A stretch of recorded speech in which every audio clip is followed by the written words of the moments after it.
Eto, mainit na balita. Triple tower ng Gilas para sa July qualifiers.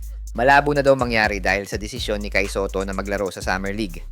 QMB, Justin Baltasar at Mike Phillips, mga players na aabangan ng fans sa third window. Gilas pool expansion para sa third window, kasado na. Sino-sino ang mga pwede sa sistema ni Coach Tim Cone? Alamin. Pero bago yan, like and subscribe lang mga kabady para sa latest basketball news and highlights. Siya nga pala mga idol, sa mga naghahanap ng legit na Gilas jerseys at iba pang paraphernalia ng Gilas, pwede mong i-click yung product link sa gilid ng aking mga video at makikita mo na sa kanan ang lahat ng legit stores na nagbebenta ng mga high quality merch ng Gilas. Maraming salamat mga idol. Handa na sana ang lahat ng Gilas fans na makitang magkakasamang maglaro ang tatlong tower ng Gilas na sina Kai Sotto, QMB at AJ Edu, isang frontline sana na magwawakas sa matagal ng disadvantage ng Pilipinas sa international stage. Pero mukhang hanggang drawing na lang muna yan. Usap-usapan kasi ngayon sa mundo ng basketball ang mabigat na desisyon ni Kai Sotto na iwan muna ang national team para muli nitong subukan ang kanyang kapalaran sa NBA Summer League sa Las Vegas. Pero bago natin i-bash si Kai, alam nyo ba na suportado mismo ng Gilas Pilipinas Management, SBP at ni Coach Tim Cone ang desisyon na yan ni Kai na ipagpaliban muna ang national duty nito?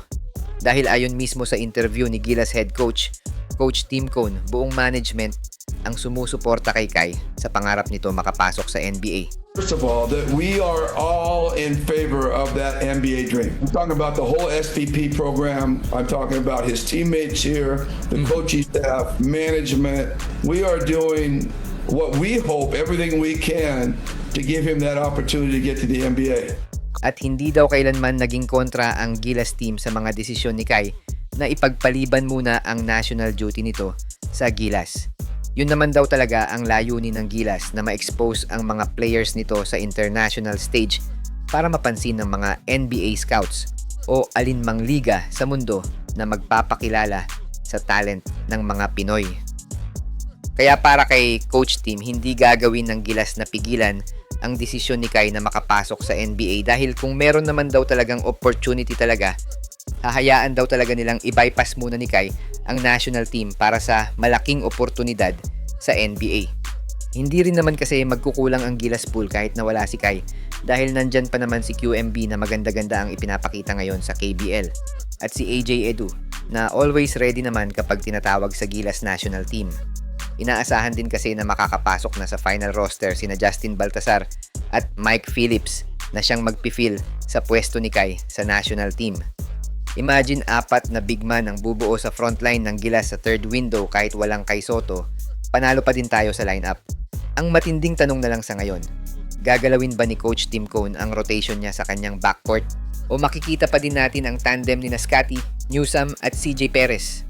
At ngayong paparating na rin si JB sa peak ng kanyang career, sana lang ay lumalakad na din ang papeles ni Benny Boatwright para kung sakaling hindi na makalaro si JB ay may kapalit agad siya sa national team. At narinig ko din sa news na pinapasama na rin ni Coach Tim Cone sa practice si Malik Diouf na kakatapos lang din ng hearing sa kanyang papel sa Senado. Kaya magandang balita din yan na pwedeng hilahin si Diouf sa 5-on-5 event pag kinakailangan. Ang tanong ko sa inyo mga idol, kailangan na bang gumawa ng hakbang ni Coach Tim sa kanyang sistema at player rotation habang maaga at para hindi na maulit ang nangyaring collapse ng sistema niya sa mga nakalipas na FIBA Games? Sa mga gusto pala manood ng laban ng Gilas sa FIBA World Cup qualifiers nang walang delay at free for life, magbibigay po kami ng free live streaming link. All you have to do is i-like lang po ang aming Facebook at YouTube channel para mabigyan po kayo ng unlimited access sa mga sports games sa buong mundo.